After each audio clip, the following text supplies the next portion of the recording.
My name is Mark Weiss, and I'm the president and founder of an organization called Comic Books for Kids.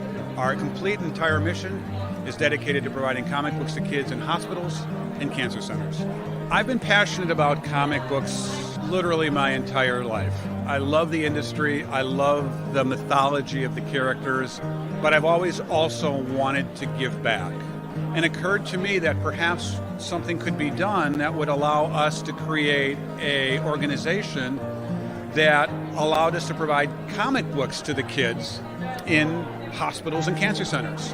And I asked them, I said, if we were to provide comic books to you, would you like them? Every hospital I called had the same story. Please do this for our kids. My goal at the time, a year ago, was to deliver 1,000 comics in a calendar year. By the way, I had no inventory. To 20 hospitals, which, by the way, I hadn't contacted, and bring on 2 publishers. That was my 2017 goal. As we wrapped up 2017, we shipped out over 8,000 comics last year to over 100 children's hospitals in almost every state in the country, and almost every publisher that is here today is working with us. Our community tab on our website shows stories from nurses, from children, from mothers of students, patients, children who have had their lives touched by the simple, small act of kindness of just giving them a comic book. The stories are incredible. You can't make this up. And if anyone had ever told me that we would be influencing people's lives by just these small acts of kindness, I don't think I would have ever recognized the impact. I feel very humbled and very flattered that we've been able to touch so many people's and children's lives. And I never thought the responsiveness would be what we are seeing. It's about letting kids be kids again. And it's about bringing comic books back to the kids.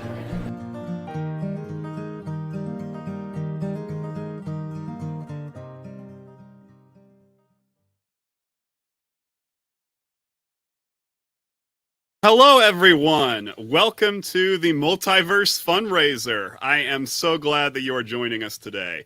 My name is Hollis Thompson. I am the artistic director of the Biblical Drama Institute and a full-time faculty member at the University of Arkansas at Hope and Texarkana, where I often teach comic books, fantasy novels, and all other kinds of stuff.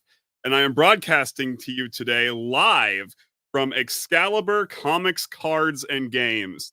And these guys have done everything short of literally rolling out a red carpet for me down here. They are an amazing comic book shop in this area. If you are anywhere in the vicinity of Texarkana, this is the comic shop to be at. And I am so excited to introduce our guest for this hour.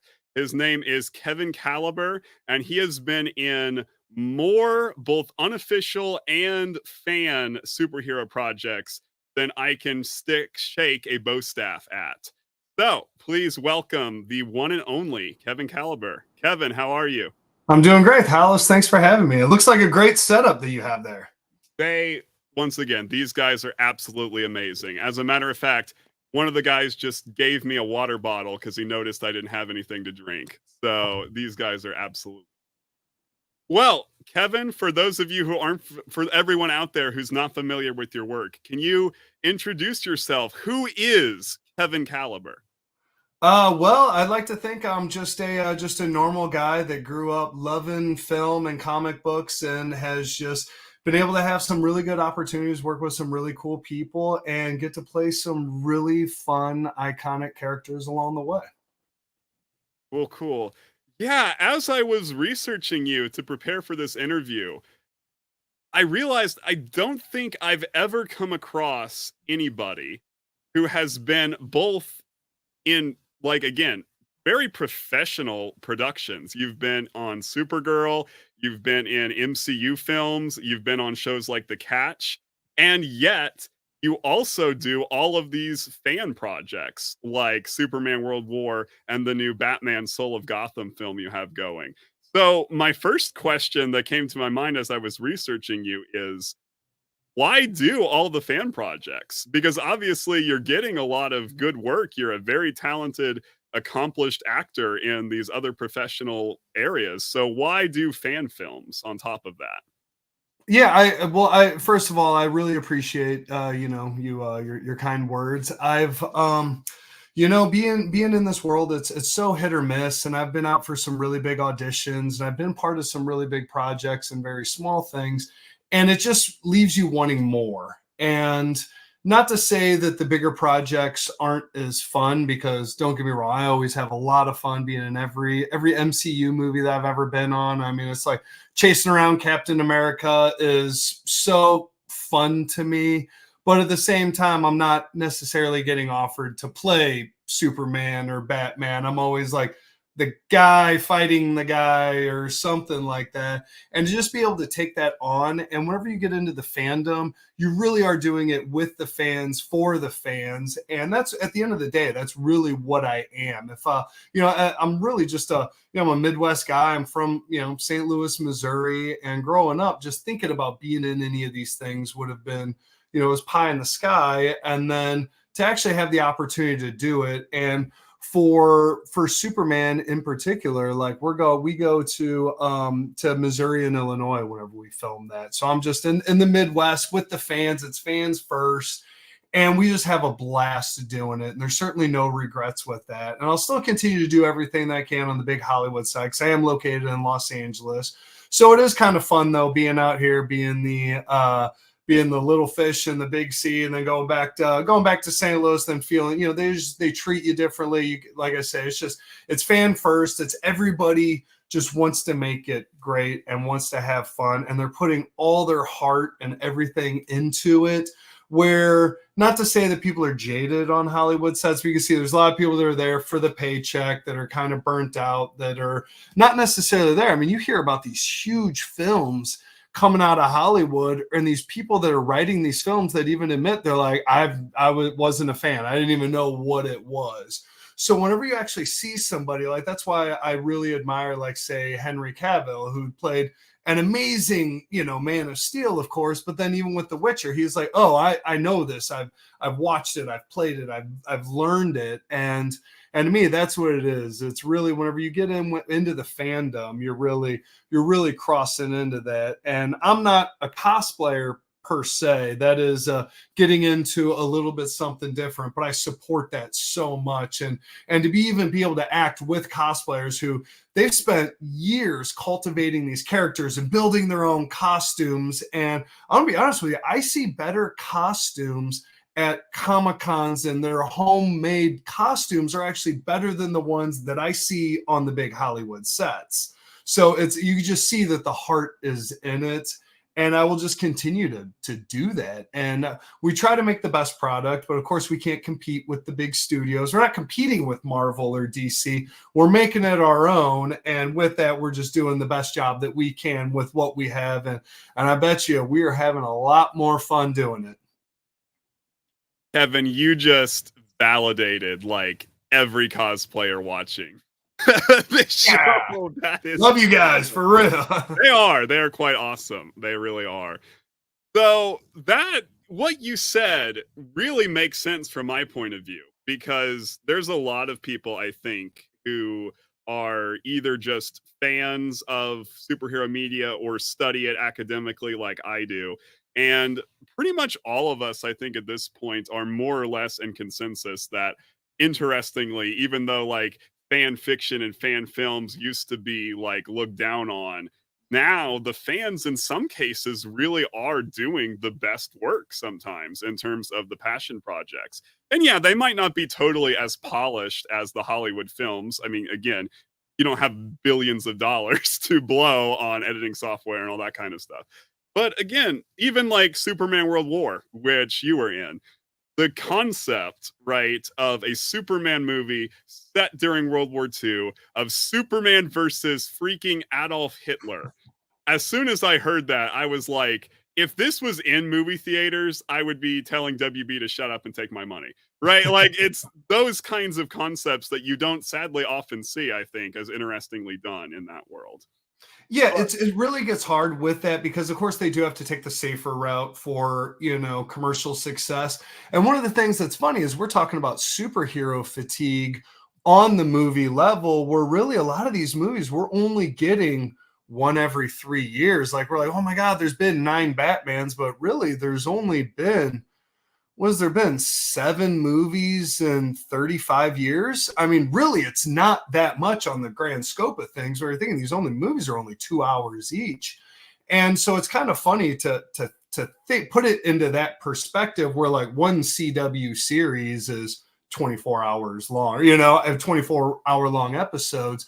So you don't really get the chance to tell the full stories, and it gets into it where they just keep rebooting it again and again instead of going deeper, because for it to hit such a broad audience, it's never going to happen. They're never going to be able to make $1 billion at the box office by making a very specific niche thing that only the super fans are going to get.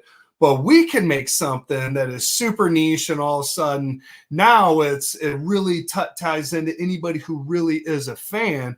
They're not going to be like, what a crappy movie, the sound was off a little bit, or it did, you know, they're going to appreciate it for what it is, and knowing that, like you say, it's not going to have the best effects, it's not going to have this, but we're going to have a lot of fun doing it. And even not in the superhero range, I've done some other fun kind of fan films. I played like Chucky, you know, it was in a it was before Chucky became the doll, and it was kind of telling, it was like the origin story. And it's funny, I was like, I don't know if that ever got told, but it's you know, it's kind of having fun. Like we get to have fun with it. And the next one that I'm doing, in which I get to play Batman, like how cool is that?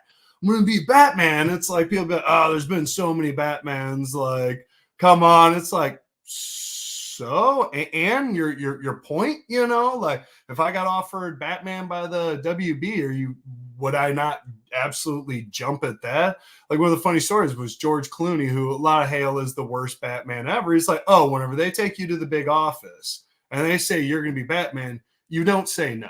You can't, you know. It's like, so to be given that opportunity, and for the new one, it's going to be a lot of fun, because we are getting, I know multiverses, or it's kind of funny because we're on the multiverse right now, but I know multiverses are kind of getting, you know, and some people think they're starting to get a little played out, of course, with, you know, they're doing it in DC and Marvel on epic scales, but we're going to start to touch into that. But again, it's getting into a multiverse that has not really been touched or seen. We saw a little bit of the Batman multiverse and the Flashverse this last year, but we're gonna really delve into some really cool stuff that and just be able to just tell our own version of a story. And not that we're cherry picking per se, but we are a little bit, like just like our Superman series, the Supermen, because we do call it Supermen to make it stand alone, that it's not just him, it's him and his, you know, the people that help him along the way.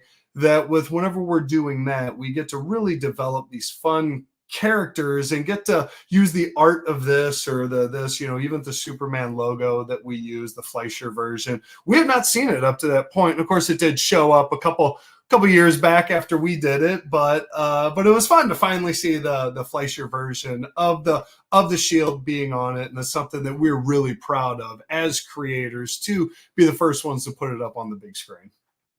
That was so cool for me personally. Like that costume, I haven't seen Superman, but I did watch Superman World War. And to see that version of the Superman costume in live action was really, really cool.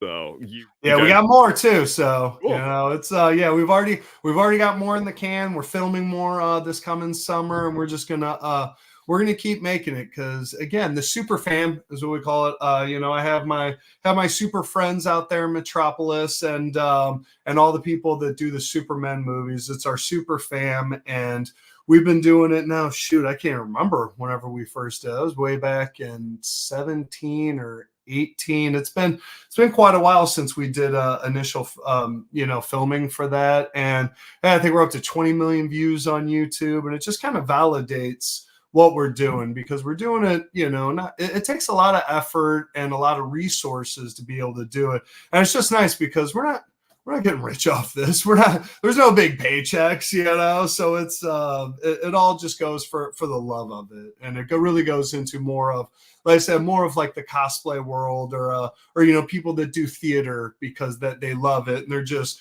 you know, why would you go to theater practice and rehearsal every day to perform one time in front of 20 people in the audience, but it's because you do it for the love of it. You're not in for the fame and the fortune. You're doing for the fun and for the love and to create, and like to be able to play a superhero. Like that's just like, I don't know what else I could ask for. Yes, once again, you have hit the nail on the head for drama kids like me, I still write plays and direct, and so that is exactly the feeling, is that it matters because you care about the art. And I actually heard recently a YouTuber named Retro Blasting. He made this comment that he saw fan films as being one of the most selfless activities you can be a part of, because you are literally pouring your creativity, your time, your energy, and in many cases, your money, right? Your hard earned cash into a project that you are never going to see a dime off of. That is solely because you love those characters and you want other people to enjoy this story you want to tell. So I think it's awesome when people like you do those projects. Yeah, I appreciate it, because the same thing really goes into, because I'm an indie film producer myself. I've got my own films out there, and again, I'm like, well, I'm paying for that. It's the money's got to come from somewhere. And even I had my movie 16 Bits came out, and what a fun character! It was almost like my own superhero type original character that I was playing for that. I was a video game character in that one, but it may as well have been comic book or whatever. It's just a larger than life character that doesn't exist in real life. And to do that, I mean, I'm out here in LA, and I'm out, bartending on the weekends to pay my effects guy, and I'm out, it's like what do I have to do to make this as good as it can be? And by the way, anybody want to watch 16 Bits? It's available for free on Tubi. You do got to watch commercials with that one, but we also have it up for 1 month for free on YouTube. So please check it out. Let me know what you think. Again, a lot of passion, a lot of hard work really goes into every one of these things. And you really gotta be in it to be able to truly want to embark on that. And again, what are we doing it for? We're doing it because it's what we're passionate about. It's beyond a hobby. It's but to have that creative outlet is so important for everybody, whether you're writing or painting or singing or, pick up a musical instrument or whatever that is. It could be, arranging flowers, like everything. Everybody's got some sort of creative niche in them. And for me, it's just put it out there. It could be just for you personally. It could be for the world on public broadcast, like with what I'm doing, or it could just be a pretty picture that you paint and you hang in your kitchen. So, whatever it is, I'm all for exploring that, regardless of what it is. That is so great. Like door dashing to pay for your fan film. That is absolutely awesome.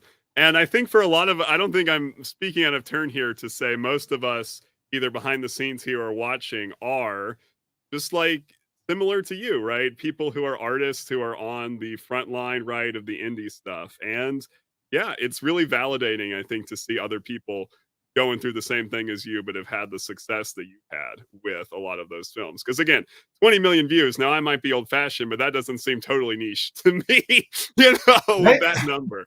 So the next question I wanted to ask you is about Superman and Batman, actually, with those two characters that you are playing. It's frankly, I don't know if I've ever encountered anyone, even in the fan film space, who has played both of those characters, because they are so, as you know, different and yin and yang in these different ways. Did you talk a little bit about your thoughts about that, playing both Superman and Batman in different projects, and your thoughts on those characters? Yeah, absolutely. Growing up, I'm gonna be honest, I was a little more of a Batman guy growing up. I was, being born in the '80s, I was more of the tail end of the Superman. So it's like, I remember, sadly as this is, I remember Superman 3 better than I do Superman 1, because that was the relevant one where I grew up. But then where I was like 7, 8 years old is whenever Batman came out. And then so there was just something that was just more drawn to Batman. And growing up in the 90s, obviously Batman was the bigger one. And then we finally got Superman Returns, which is kind of ho-hum on. And so I always loved playing the darker characters. And I was always, for some reason, more attracted to Batman and the Punisher and things that felt more like real guys. Like I am a Marine Corps veteran, so it's like I see myself more of like, that's more what I am. I'm not necessarily born with powers, but with proper training and discipline and, you know, a few cool gadgets, and you could actually be super in your own way.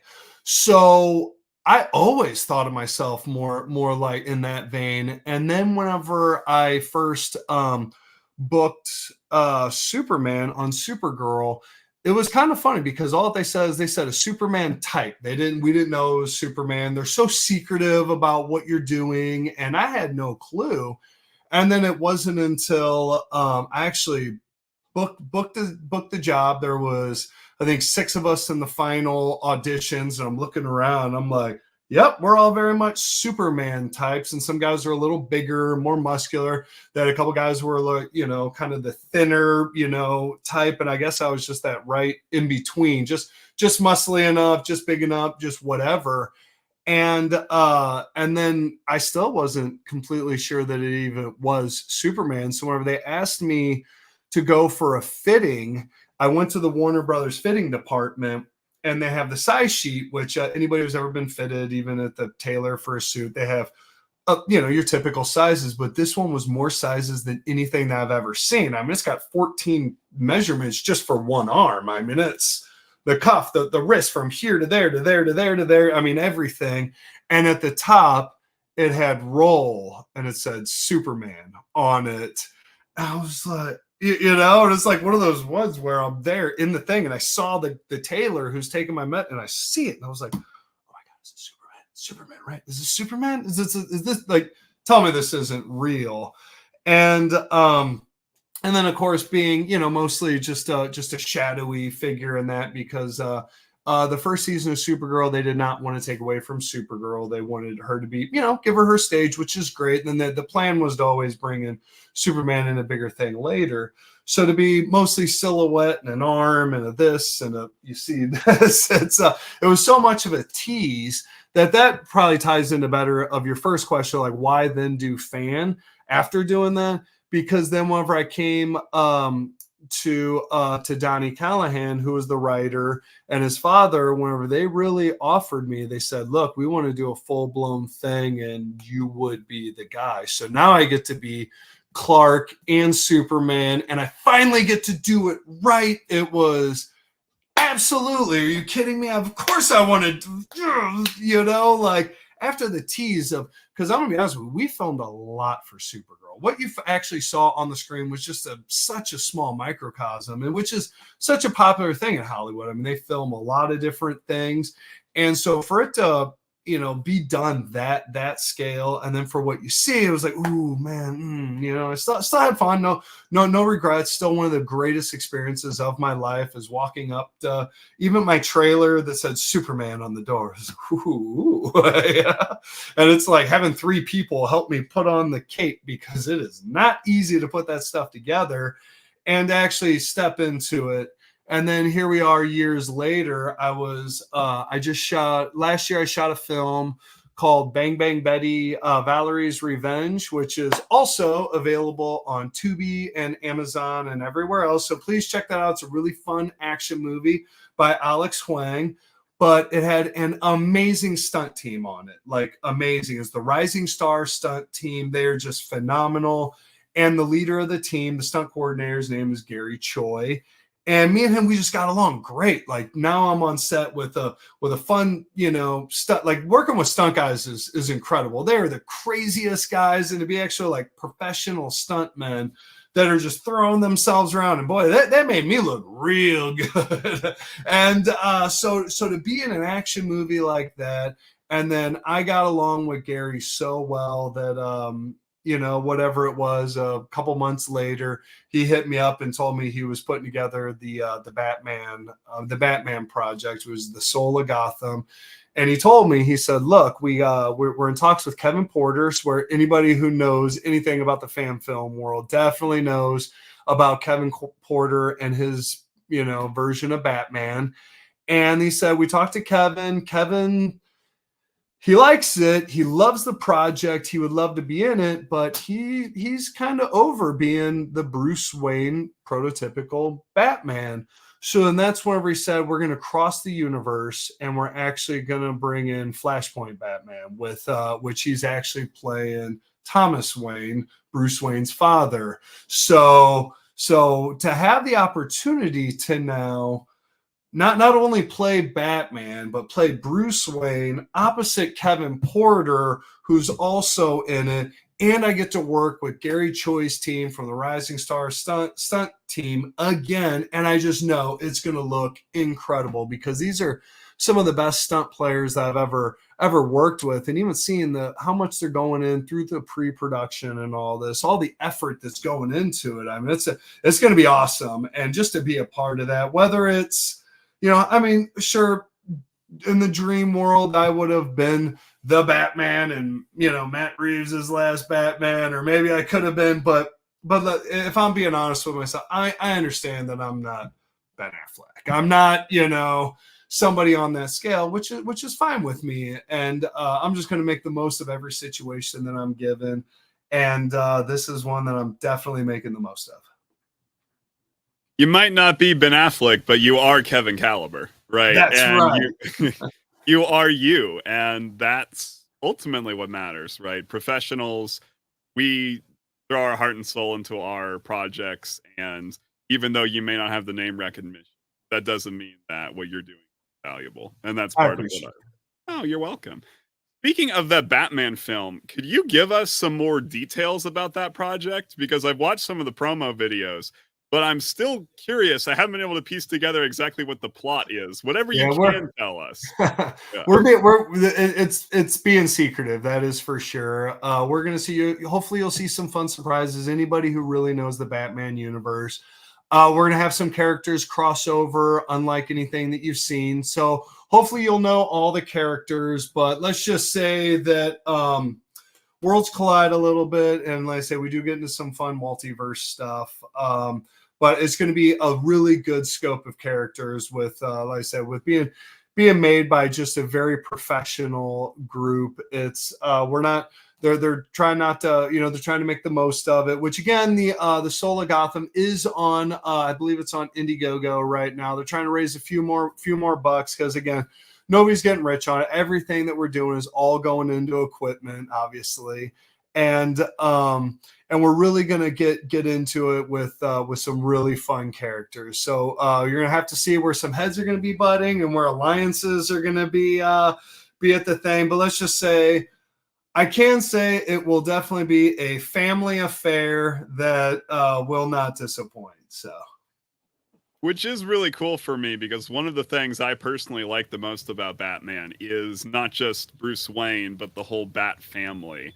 And you've got some characters that I really, really have appreciated since, I was a teenager, like Jason Todd and Dick Grayson, Nightwing. That's going to be a cool dynamic. You know a few that are going to be in there. It's going to be, it's definitely going to be a really fun cast of characters. And like I said, it's going to be action packed. It's really going to be a good showcase for all the stunt talent. And I'm not really allowed to say too much, but we do have the blessing of some pretty powerful people in the Batman universe that have literally given us the go-ahead, that just want nothing but the best. So you never really quite know. They were just at the Albuquerque Comic-Con last month. We're actually going to be filming down in Texas.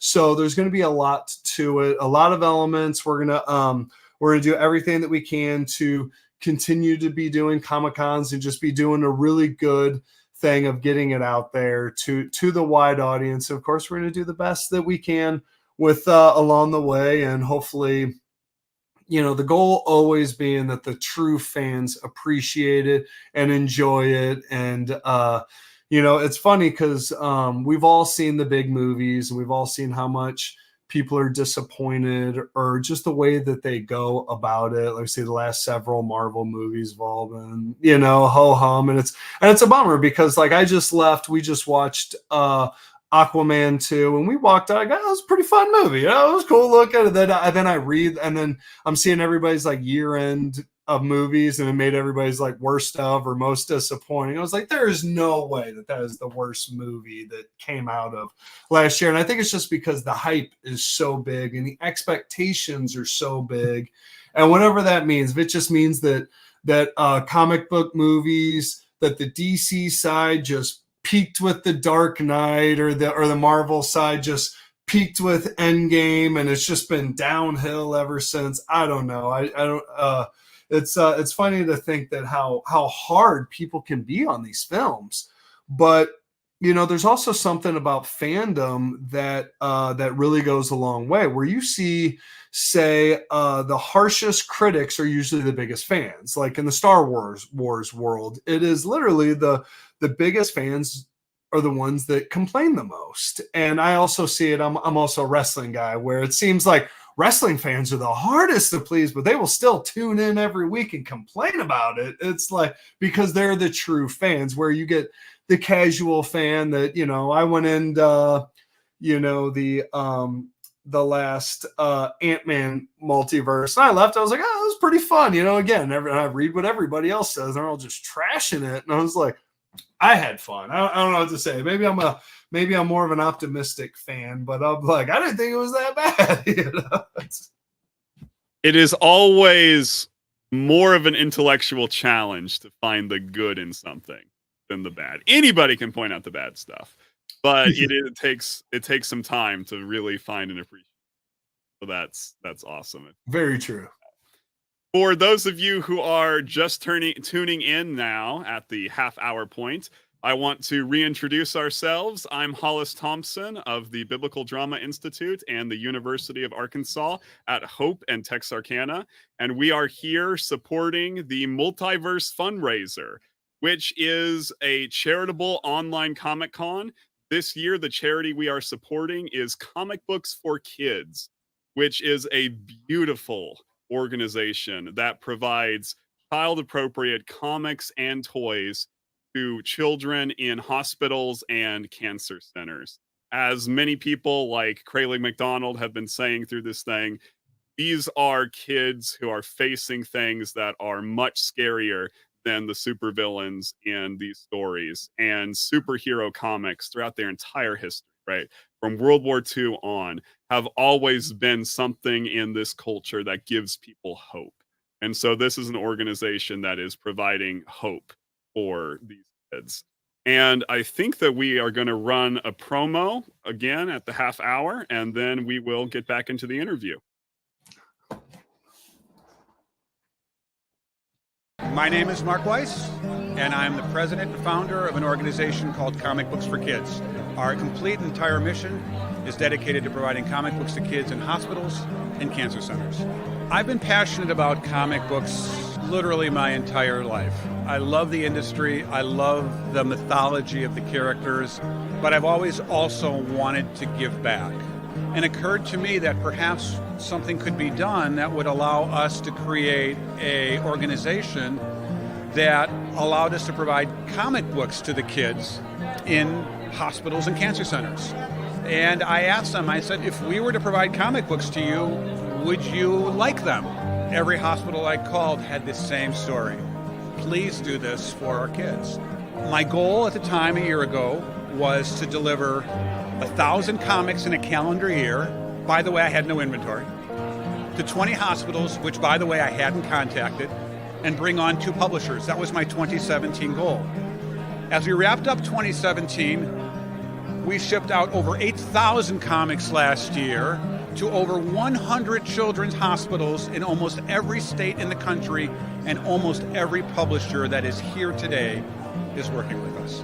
Our community tab on our website shows stories from nurses, from children, from mothers of students, patients, children who have had their lives touched by the simple, small act of kindness of just giving them a comic book.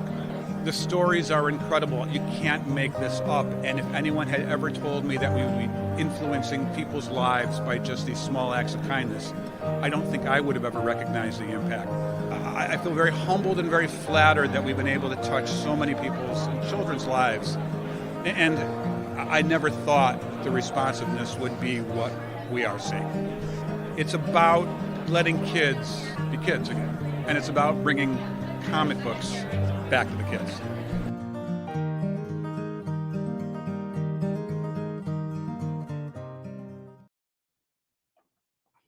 And so we are back. Once again, I am talking with the one and only amazing Kevin Caliber. And yes, as Kelly just pointed out, we are talking about indie projects. And there's actually one I really wanted to ask you about in specific because it is one that really interested me because I saw it on your list of projects you'd been in. And yet, it seems like every trace of this thing has disappeared from the internet. And that is a Venom TV show. And I was wondering, like, that intrigued me. And the cast list really intrigued me. And I was wondering if you could shed some light on that. Oh man, that's honestly that's kind of a sore subject. We were doing that one years ago, and it was initially pitched. It was whenever Netflix was running all the Marvel shows, and it was one that was right on the doorstep of it. We filmed the pilot for it, and we thought that it was a go project. And it even got funding to go forward, and then at the last minute, it fell into that terrible legal stuff with Sony owning the Spider-Man properties, and then they ended up pulling it. They didn't want to involve it. It was going to be in that, what was it, the Defenders universe. We were going to be right there, and it just never happened. And unfortunately, that was one where they went into the movies instead because Sony opted to go that way. And eventually, Netflix did. The Netflix Marvel. Obviously, that relationship ended up ending essentially. But that was a tough one.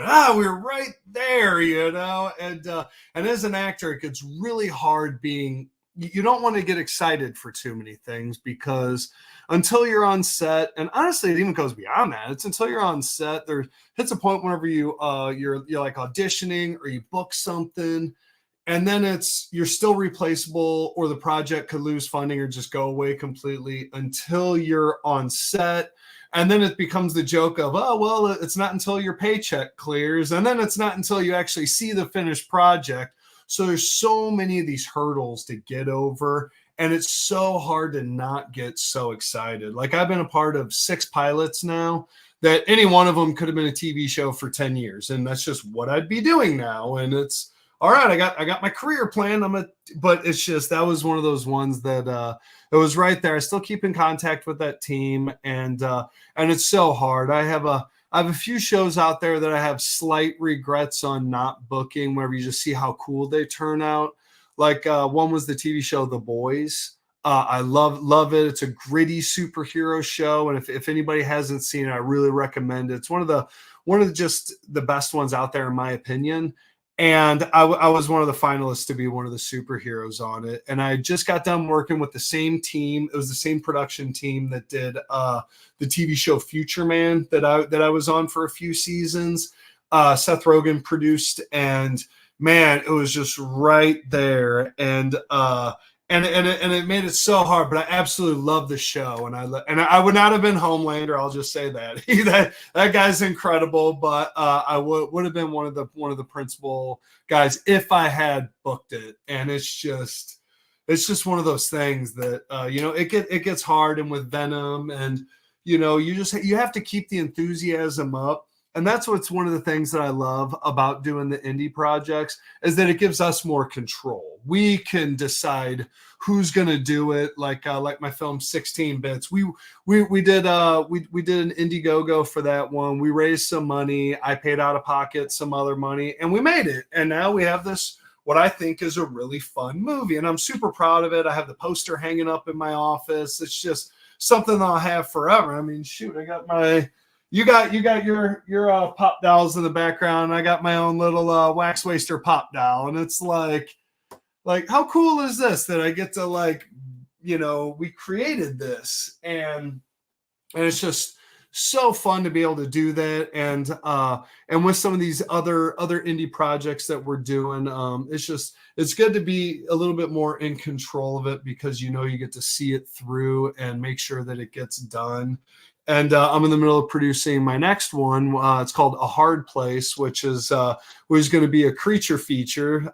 Which again, the horror community is just so enthusiastic as well. They're ones that it doesn't have to be. They almost prefer the grittier, lower budget horror movies to the big polished studio movies. It's one of those ones where very rarely does a big horror movie come out that the horror fans are actually happy to see. That's another just genre that they just tear apart. And so to be part of, say, the indie horror genre, and I've done some of the indie action movies, and of course the superhero stuff. It really is just to be in the indie world without having, the big suits overhead. Like in some cases, when I'm the producer, I'm the suit. I'm the guy that, gets to make those terrible decisions. And, but I also love to empower the filmmakers. I love to empower the writers. I'm working with a few young writers that have never done a feature film. We're trying to develop them into a feature film. And that's just something that we can't do on the studio level. Now, of course, if one of these things takes off, or one of these writers, if we were to do an amazing indie and then they get a chance down the line to be a part of the studio system, by all means, I think that'd be fabulous. Like I would love to do that. I mean, if I could just be doing studio films and then still being able to help other people create, then absolutely, that's the real end goal.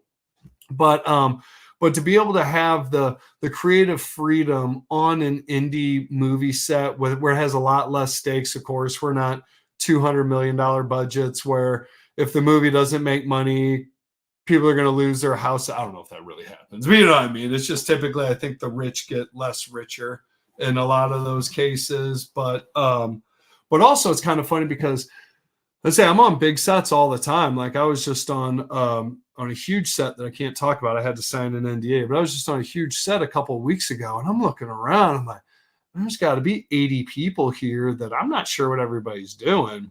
And to scale that down onto an indie set where there's like 8 of us, I'm like, yeah, this seems more, of course it would be good to have those extra professional hands and more equipment, but at the same time, you're not getting cut off with what you could do. We work a lot faster. So of course it's not as pretty, not as polished. It's not the amazing camera movements, but again, like, not to knock like what, Blumhouse is doing or anything, but there's been plenty of those Blumhouse movies lately. Like we just saw Night Swim. Like it was okay. It was a lot of the basic tropes, but fair warning, I go see almost everything in theaters. I love it. So I love the theater going experience. So but we just watched Night Swim, and I'm gonna be honest with you, I think my last movie, Craving, was every bit as good as that, entertainment wise.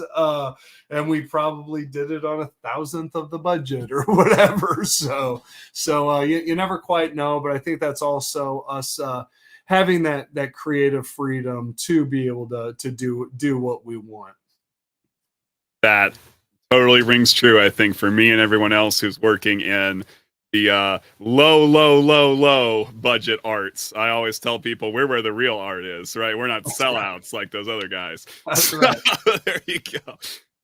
My next question for you is, I've heard from Kelly, a mutual friend of ours who is the chairwoman of the con, that you have some amazing stories from your career. So what is one of your favorite stories from working on a set, whether it was a professional or a fan film, anything like that? What is one of your favorite?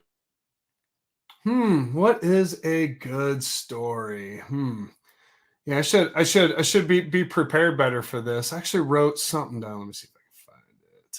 Yeah, because it's been doing it for so long, it does get they start to run together a little bit. Not necessarily in a bad way, but it's trying to think about anyone in particular. It's just it's so funny, just the element of everything. Like I said, even going into Superman and not even knowing what exactly that I'm doing until I look down on the thing, and there's just those little moments of those little nuggets that make you really appreciate what you're doing and some of the situations that we just find ourselves in. Like I played like speaking of some of these wild characters that I've gotten to play, because I have played, like, I'm gonna be honest with you, I've played quite a few of them over the years. But last year I got hit up to play Tony Stark in something, and I was like, Tony Stark, eh? Like, I don't really see it, but all right.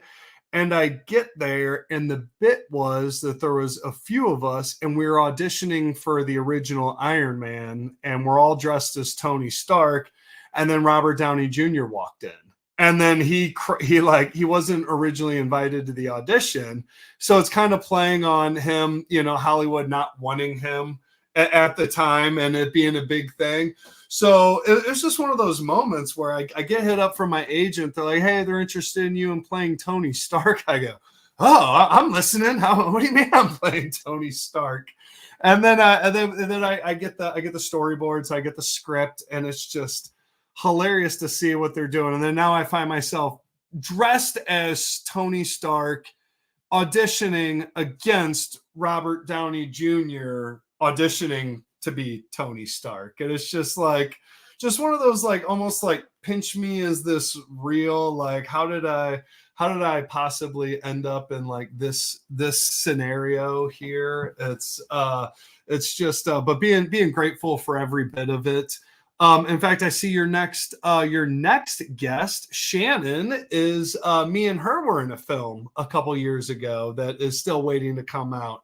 So there's an indie comic called Surge, and he does the Surge of Power series, and he's made several films, and he's again just a super fan that makes these really fun movies. And in that one, he kind of has his amazing collection of people, and in it, I got to. As I said, I was working with Shannon Farnett, who was Wonder Woman, and then we get there. Then there was the first guy to ever play Doctor Doom. There was Flash Gordon. There's Shazam. There's just everybody who's somebody once upon a time, and it's just now we're all on the same set together, and it's so funny to just be in that. You're like, all right, like one of those ones where you look around. It's like I am sitting in between a Doctor Doom and a Wonder Woman, and we're getting ready to actually Doctor Doom and Flash Gordon. I don't remember their character names in the movie, but it was literally Doctor Doom and Flash Gordon are the bad guys. Then you got me and Wonder Woman fighting them. I was like, that's fun. That's what really makes it all about. Yeah. That sounds so fun. That just sounds like such a great project to work on. Molly Daniels asks, any plans to come to Superman Celebration in Metropolis? Oh, so yeah, I did the Superman Celebration a few years ago, had such an amazing time. Of course, being out here in LA, it is a little bit of a haul, but I am planning on being in town in June in the area, because like I said, my hometown is in St. Louis, so it's not too far from there. But I will be in town in June. I'm hoping that the schedules will match up for that, because we're going to be filming more Superman stuff as well as something else while I'm in Illinois. So a whole nother project. We're filming multiple projects while I'm there. And how great would it be to go over and see all of my super friends, the Superman Celebration, Superman himself. Josh is a good buddy of mine. We hit it off very well while we were there. I think it was part of I forget which anniversary it was. It was the 50-year anniversary or 75 anniversary. I forget what it was, but I was out there. We took a picture out on the steps with every era of Superman, and I wore my Fleischer one. So it was like feeling like you're a part of history a little bit whenever you get to do that. And the Superman Celebration is such an amazing time. That's where I met Kelly and so many other just amazing people. I went through the Superman Museum, and I actually autographed my silhouetted Supergirl poster, and they hung it up in there. So it's like, it really makes me feel like I'm I'm truly a part of it. And yeah, I would love to go back there again for it and see everybody again, or anybody that I didn't get to anybody that I didn't get to meet last time. It's just the super fans are just, and let's be honest, they're the greatest fans in the world. So That is so cool. I think I also remember hearing you say that part of your Batman film is going to be filmed in Texas, right? yeah, we're looking at Texas in March, so that's really exciting. I think we're gonna end up doing the whole thing there in Texas. Wow. And so that'll be March. So hopefully that one will be done by the fall, which is always, with indies sometimes takes a little bit longer, but I always assume 6 months to a year. So super excited about that. Like I said, I'm filming my next feature film that I am producing and starring in, A Hard Place. That one films next month. So hopefully that one will be done by Halloween. And then filming more Superman in June. So hopefully that will be before the end of the year. And then Batman, and then Surge of Power, where I play the new superhero Grok. Oh, it was the 80th anniversary. Thank you, Kelly. I couldn't remember. I knew it was a lot. I just yeah, 80th anniversary. That is wild, let me tell you. Cool. Well, if you or any of your folks on that Batman project pass through Texarkana on your way down, my university will roll out the red carpet for you, and we'll have some tea or coffee or something. Wonderful. I would love to do that. Love the area that you're in. Like I said, being a Midwest guy, and anywhere that I could road trip within 8 hours of St. Louis, I've been to multiple times. So Cool. My last question I wanted to ask you is on a little bit of a different note, but something I think matters to a lot of people. You, as this guy who plays Superman and Batman and all of these very active figures, and also having been in the service, and thank you for your service, by the way. I see a lot of people in my generation, regardless of gender, who are really still trying to figure out, they don't necessarily want to be bodybuilders, right? But they also want to figure out how to be healthy and to have some kind of muscle tone, right? So they're not just flabby. As somebody who stays in really, really good shape for all of your roles, do you have any just practical advice for people like that who are looking to better themselves physically?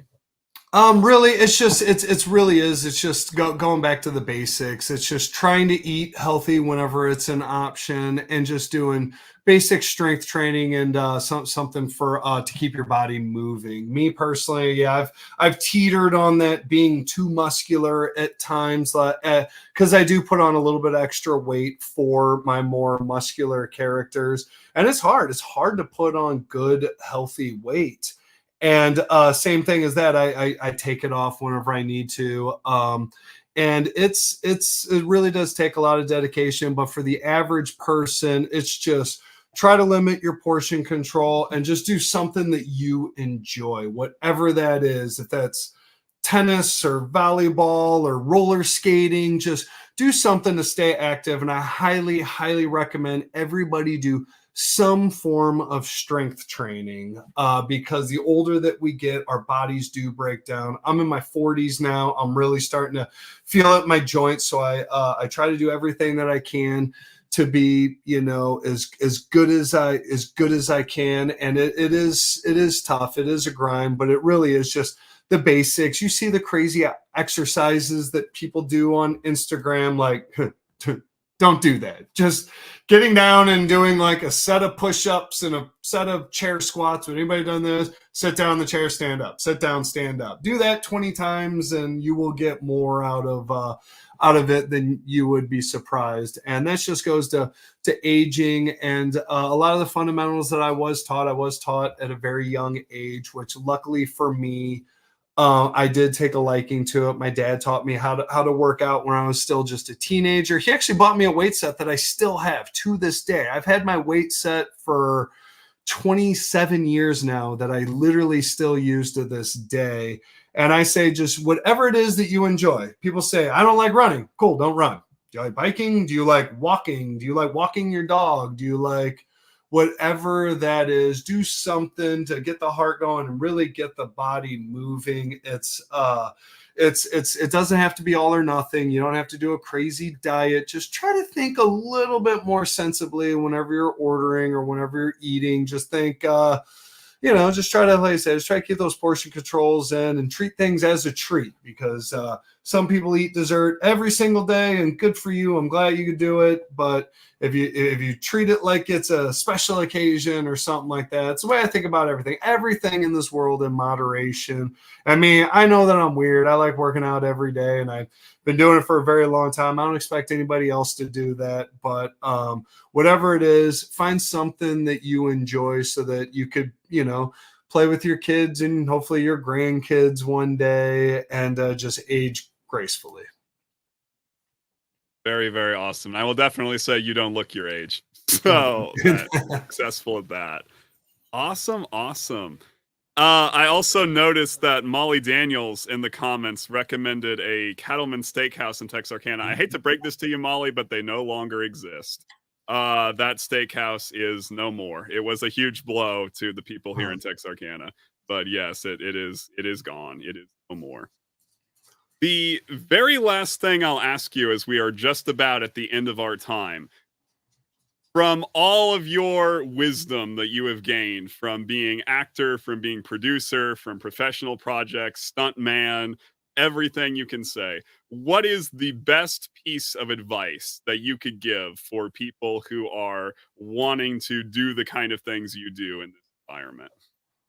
The main thing that I could tell people, and it always goes back to it, is make sure that you're working and developing with people that you actually like being around and enjoy being with, and really having that same mindset. Because anytime you step into a project or anything like that, it is literally like a relationship that you have to hone and craft, and it's not easy. So just make sure that you're just with like-minded people that share the same goals. It's very much like a relationship, or in a marriage in a way. Like, I'm not trying to like dumb down marriage to be like that's what creative partners are. But even in a marriage, if people aren't on the same page, it's not going to work out. And that's really how it has to be. So find yourself some like-minded people, and just go with that. Whether it's the local theater, I was in a band once, and with my bandmates, we all had the same goals. We all just wanted to make music and have fun, and whatever that is, just find your tribe, because there are people out there. You'd be surprised. You might find it at the local comic book shop. You may find it at the local theater, at the local Comic-Con. I mean, some of the people that I've met at conventions, I've been friends with for 10 years now, because we're like-minded. And it's not going to stop, because they are the most supportive people in the world, is like-minded people.